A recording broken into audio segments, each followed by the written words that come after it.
Baik, yang pertama itu daftar isi, yang pertama ada pendahuluan, kedua penggunaan program, ketiga daftar data, dan yang keempat kesimpulan. Penyalahgunaan obat psikotropika dan narkotika. Yang pertama ada pendahuluan, yaitu latar belakangnya penyalahgunaan obat psikotropika dan narkotika semakin meningkat di Indonesia dengan prevalensi 2,2% di kalangan penduduk usia 10 sampai 20 tahun, setara dengan 3,8 juta orang. Berdasarkan penelitian BPN 2011, mayoritas pengguna adalah siswa yang menunjukkan bahwa peran remaja sebagai calon penerus bangsa terancam. Meningkatnya penyalahgunaan narkoba dapat mempengaruhi kualitas kepemimpinan di masa depan. Minimnya pemahaman siswa tentang bahaya obat psikotropika dan narkotika serta aspek hukum yang menyertainya memperburuk situasi.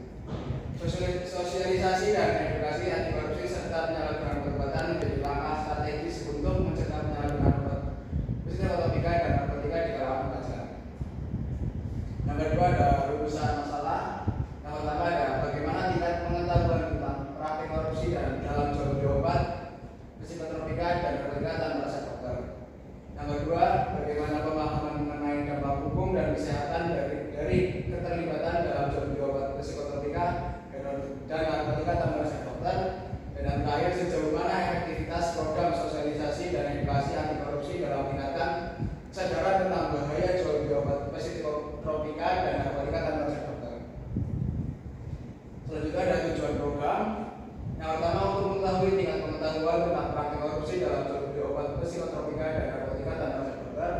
Yang kedua, untuk mengetahui pemahaman mengenai dampak hukum dan kesehatan dari keterlibatan dalam jual beli obat psikotropika dan narkotika tanpa resep dokter. Dan yang terakhir, untuk mengetahui sejauh mana efektivitas program sosialisasi dan edukasi anti korupsi dalam meningkatkan kesadaran tentang bahaya jual beli obat psikotropika dan narkotika tanpa resep dokter. Selanjutnya ada kegunaan program. Baik, kegunaan program adalah program sosialisasi dan edukasi anti korupsi mengenai jual beli obat psikotropika dan narkotika tanpa resep dokter. Memiliki dua manfaat utama. Secara teoritis, program ini berkontribusi pada pengembangan metode pencegahan korupsi dan penyalahgunaan obat di sekolah, serta memperkaya literatur tentang strategi edukasi anti korupsi bagi remaja yang bisa menjadi referensi untuk penelitian di masa depan. Secara praktis, program ini memberikan manfaat langsung bagi siswa untuk memperoleh pengetahuan dan keterampilan menghindari obat terlarang. Bagi sekolah dalam jangka peredaran obat terlarang, bagi pemerintah daerah sebagai bagian dari program pencegahan, dan bagi masyarakat dalam membangun generasi muda yang bebas dari korupsi dan narkoba.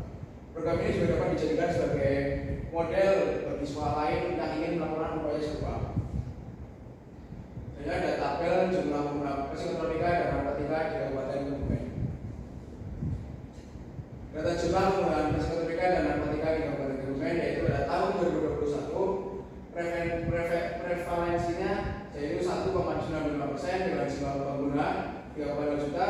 Pada tahun 2022 prevalensinya 2,20% dengan jumlah pengguna 4,0 juta.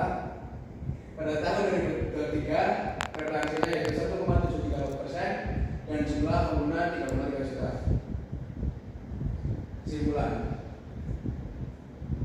Kesimpulan dari materi ini yaitu adalah program ini memberikan manfaat langsung bagi berbagai pihak, bagi siswa sebagai bekal pengetahuan dan keterampilan dalam menghindari keterlibatan dengan obat-obat terlarang, bagi sekolah sebagai upaya preventif dalam mencegah peredaran obat terlarang di lingkungan pendidikan, bagi pemerintah daerah sebagai implementasi program pencegahan korupsi dan narkoba, serta bagi masyarakat luas sebagai kontribusi dalam membangun generasi muda yang bebas dari korupsi dan narkoba.